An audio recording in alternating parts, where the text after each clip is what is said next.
Hi ಎಲ್ಲರಿಗೂ ನಮಸ್ಕಾರ. Welcome back to my channel. ನಾನು ಇವತ್ತಿನ ವಿಡಿಯೋದಲ್ಲಿ ಮಾಡ್ತಾಯಿದ್ದೀನಿ ಮೂಲಂಗಿ ಸೊಪ್ಪಿನ ಮೊಸಪ್ಪು.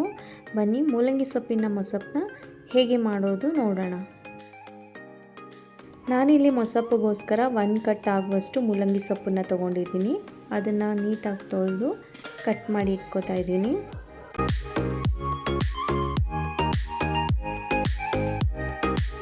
ಹಾಗೆ ಒಂದು ಕುಕ್ಕರಿಗೆ ಅರ್ಧ ಕಪ್ಪು ತೊಗರಿಬೇಳೆ ಮತ್ತು ಕಟ್ ಮಾಡಿ ಇಟ್ಕೊಂಡಿರೋ ಮೂಲಂಗಿ ಸೊಪ್ಪನ್ನು ಹಾಕೋತಾ ಇದ್ದೀನಿ. ನಂತರ ಇದಕ್ಕೆ 3 ಸಣ್ಣದಾಗಿ ಕಟ್ ಮಾಡಿ ಇಟ್ಕೊಂಡಿರೋ ಟೊಮ್ಯಾಟೊ, 1/4 ಸ್ಪೂನು ಅರಿಶಿನ ಪುಡಿ, ಸೊಪ್ಪು ಮುಳುಗುವಷ್ಟು ನೀರು, 2 ಸ್ಪೂನ್ ಸಾಂಬಾರ್ ಪೌಡರ್. ಇದು ಬೇಳೆ ಸಾಂಬಾರ್ ಪುಡಿ. ನಾನಿಲ್ಲಿ ಸಾಂಬಾರ್ ಕ್ವಾಂಟಿಟಿ ಜಾಸ್ತಿ ಮಾಡ್ತಾ ಇರೋದ್ರಿಂದ 2 ಸ್ಪೂನ್ ಹಾಕ್ಕೊಂಡಿದ್ದೀನಿ. ಕಡಿಮೆ ಸಾಂಬಾರು ಮಾಡ್ಕೋತೀರಾ ಅಂದರೆ 1 ರಿಂದ 1.5 ಸ್ಪೂನ್ ಹಾಕ್ಕೊಂಡ್ರೆ ಸಾಕಾಗುತ್ತೆ. ಸಾಂಬಾರು ಪೌಡರ್ನ ಹಾಕ್ಕೊಂಡ ನಂತರ ಮತ್ತೆ ಇನ್ನೊಂದು ಸ್ವಲ್ಪ ನೀರನ್ನು ಸೇರಿಸ್ಕೊಂಡಿದ್ದೀನಿ. ತುಂಬ ನೀರೇನು ಸೇರಿಸೋ ಅವಶ್ಯಕತೆ ಇರೋದಿಲ್ಲ. ಮೂಲಂಗಿ ಸೊಪ್ಪು ಸಹ ನೀರು ಬಿಟ್ಕೊಳ್ಳುತ್ತೆ. ಕುಕ್ಕರ್ನ ಕ್ಲೋಸ್ ಮಾಡಿ 2 ವಿಜಲ್ ಹಾಕಿಸ್ಕೊತೀನಿ.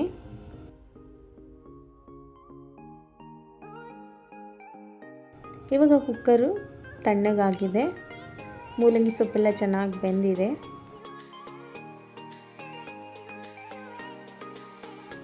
ಜಾರ್ಲಿ ಬೋಸಿನಲ್ಲಿ ಮೂಲಂಗಿ ಸೊಪ್ಪನ್ನು ಸೋಸ್ಕೋತಾ ಇದ್ದೀನಿ. ನೀರನ್ನು ಸಪ್ರೇಟ್ ಮಾಡಿ ಸೊಪ್ಪನ್ನು ತಣ್ಣಗಾಗಕ್ಕಿಟ್ಟು ಮೊಸಪ್ಪಿಗೆ ಒಗ್ಗರಣೆ ರೆಡಿ ಮಾಡ್ಕೋತಾ ಇದ್ದೀನಿ. ನಾನಿಲ್ಲಿ ತರಕಾರಿಗಳನ್ನ ಹಾಕೋತಾ ಇದ್ದೀನಿ. ಸ್ವಲ್ಪ ಬೀನ್ಸು ಮತ್ತು 1 ಕ್ಯಾರೆಟು, 1 ಗೆಡ್ಡೆಕೋಸು. ನಂತರ ಒಂದು ಪಾತ್ರೆನ ಬಿಸಿ ಮಾಡೋಕ್ಕೆ ಇಟ್ಕೊಂಡು ಪಾತ್ರೆ ಬಿಸಿ ಆದ ನಂತರ 1 ಸ್ಪೂನ್ ಎಣ್ಣೆ ಹಾಕ್ಕೊಂಡಿದ್ದೀನಿ. ಎಣ್ಣೆ ಕಾದ ನಂತರ 1 ಸ್ಪೂನ್ ಸಾಸಿವೆ, ಸ್ವಲ್ಪ ಜಜ್ಜಿಟ್ಕೊಂಡಿರೋ ಬೆಳ್ಳುಳ್ಳಿ, ಒಣಮೆಣಸಿನಕಾಯಿ, ಸ್ವಲ್ಪ ಕರಿಬೇವು ಸೊಪ್ಪು, ಹಾಗೆ ಸಣ್ಣದಾಗಿ ಕಟ್ ಮಾಡಿ ಇಟ್ಕೊಂಡಿರೋ 1 ಈರುಳ್ಳಿನ ಹಾಕಿ ಸ್ವಲ್ಪ ಫ್ರೈ ಮಾಡ್ಕೋತಾ ಇದ್ದೀನಿ.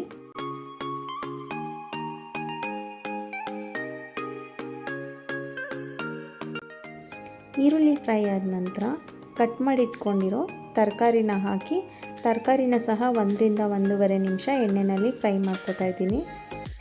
ಮತ್ತು ಇದೇ ತರಕಾರಿಗಳ ಜೊತೆ ಆಲೂಗೆಡ್ಡೆ ಬದನೆಕಾಯಿ ಸಹ ಸೇರಿಸ್ಕೋಬೋದು.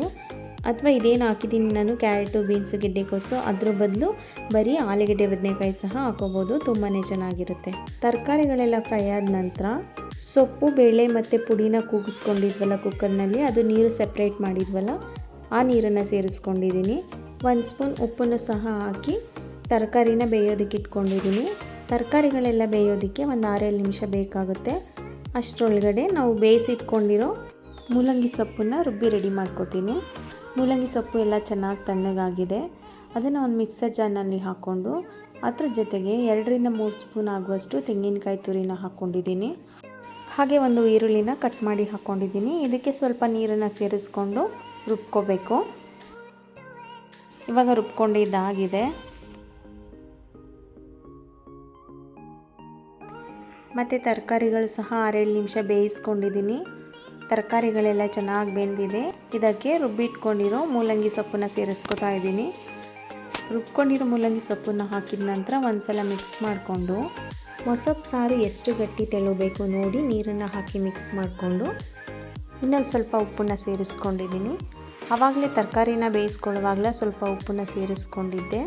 ಮತ್ತು ನೀರು, ರುಬ್ಬಿರೋ ಸೊಪ್ಪು ಎಲ್ಲ ಹಾಕಿದ ಮೇಲೆ ಇನ್ನೊಂದು ಸ್ವಲ್ಪ ಉಪ್ಪನ್ನು ಸೇರಿಸ್ಕೊಂಡು ಮಿಕ್ಸ್ ಮಾಡಿಕೊಂಡು 2 ರಿಂದ 3 ನಿಮಿಷ ಕುದಿಸ್ಕೊಂಡ್ರೆ ಮೊಸಪ್ಪು ರೆಡಿಯಾಗುತ್ತೆ. ನಿಮಗೆಲ್ಲ ಈ ರೆಸಿಪಿ ಇಷ್ಟ ಆಗಿದೆ ಅಂತ ಅನ್ಕೋತೀನಿ. ಇಷ್ಟ ಆಗಿದ್ದರೆ ಪ್ಲೀಸ್ ಒಂದು ಲೈಕ್ ಕೊಡಿ, ಹಾಗೆ ಒಂದು ಕಮೆಂಟ್ ಮಾಡಿ, ಮತ್ತು ನಿಮ್ಮ ಫ್ಯಾಮಿಲಿ ಫ್ರೆಂಡ್ಸಿಗೆಲ್ಲ ಶೇರ್ ಮಾಡಿ. Thank you.